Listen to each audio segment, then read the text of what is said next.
Hello and welcome once more to the Story Shed. Hope that you're all well and taking good care. Today's story comes from the Children's Bedtime Treasury and it's called The Dog with No Voice.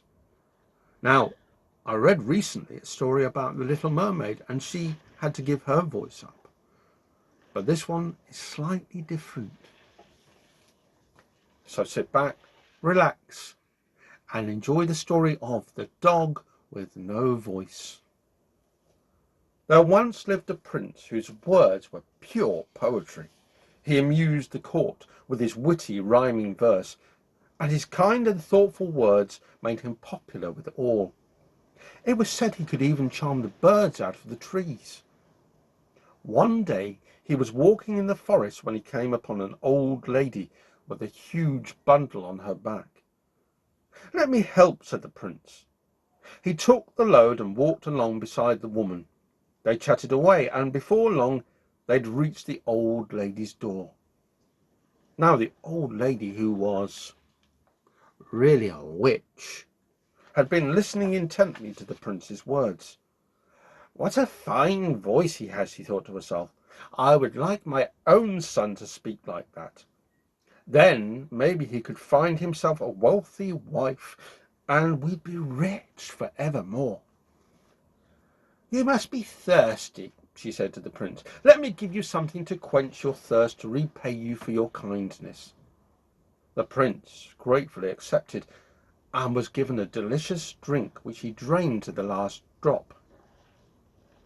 He was about to thank the woman when he began to feel very peculiar. He found he was getting smaller and smaller. He looked down at his feet and saw two hairy paws. And then he turned around and saw to his horror that he'd grown a shaggy tail.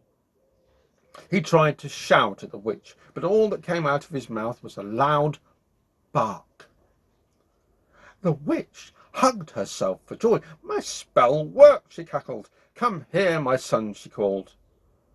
There appeared at the door a rough-looking young man.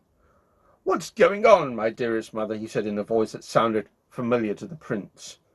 Then he looked down and exclaimed, "Where did you find this poor dog?" Now the prince understood what had happened. "The old lady's turned me into a humble hound and given my voice to her son. Whatever am I to do?" he thought miserably. "I can't return to the palace. They'll never let a stray dog in." He turned with his tail between his legs and trotted off forlornly into the forest. The witch and her son were delighted with his new voice. She made him scrub himself clean from top to toe and dressed him in the prince's clothes. "Now go," she said, "and don't return until you've found a rich girl to marry." The young man set off eager to try out his new voice. Soon he was feeling very pleased with himself as he talked to passers-by.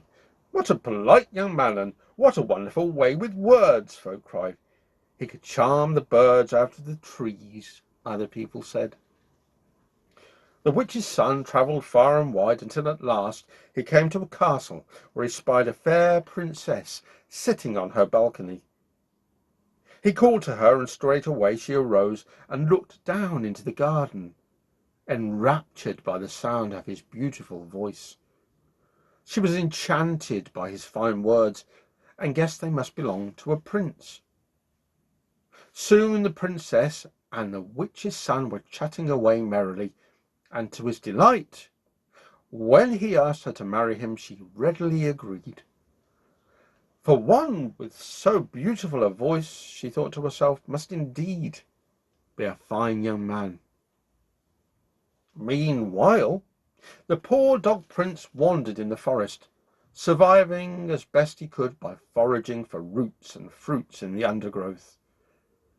Feeling truly miserable, he stopped to drink from a stream. As he dipped his long dog's tongue in the cool water, he caught sight of someone sitting on a bridge. It was a pixie fishing with a tiny net. "Cheer up," said the little fellow. "I saw everything that happened, and I think I know how you can get your voice back. Follow me." And with that, he was off, dancing away through the forest with the dog prince trotting along behind. They seemed to go on forever, and the dog prince was feeling very hot, and the pads of his paws were quite sore by the time they reached the castle. He could see the witch's son in the garden calling to the princess on the balcony.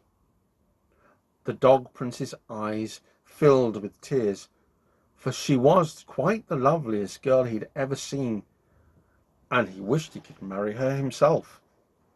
"We will be married today," the witch's son was saying in the prince's voice. "I will await you by the church, my fairest one."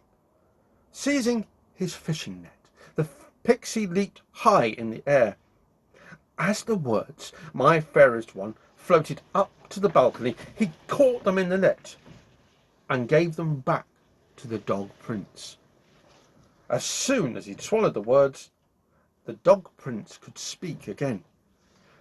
"Thank you, little pixie," he cried. "But what can I do? Now I'm a dog with a prince's voice.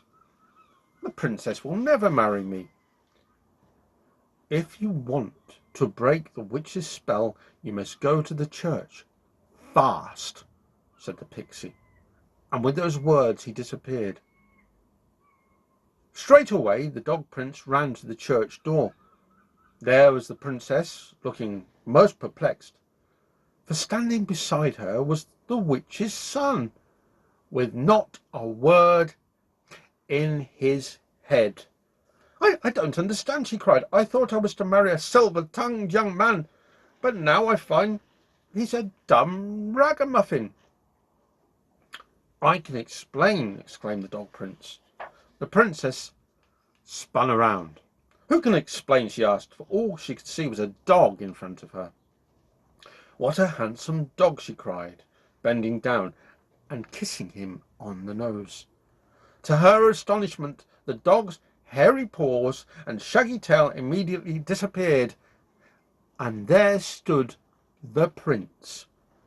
"But he, she, but," she stammered, looking from the prince to the witch's son. Well, the prince explained everything that had happened, and after that, he and the princess were married with great rejoicing. And as for the witch's son, he wasn't a bad young man, really. So the prince taught him to speak again with a beautiful voice, and he married the princess's younger sister. And that's the end of the story of The Dog with No Voice. We hope that you enjoyed it. Please let us know if there are any stories that you would like to hear in the Story Shed by writing to us at thestoryshed@gmail.com. That's thestoryshed@gmail.com. If you have any of your own stories that you'd like to be read, if you have any ideas for making the Story Shed better, then let us know at that email address. And in the meantime, be well, take care, and bye-bye. Bye-bye. Bye-bye.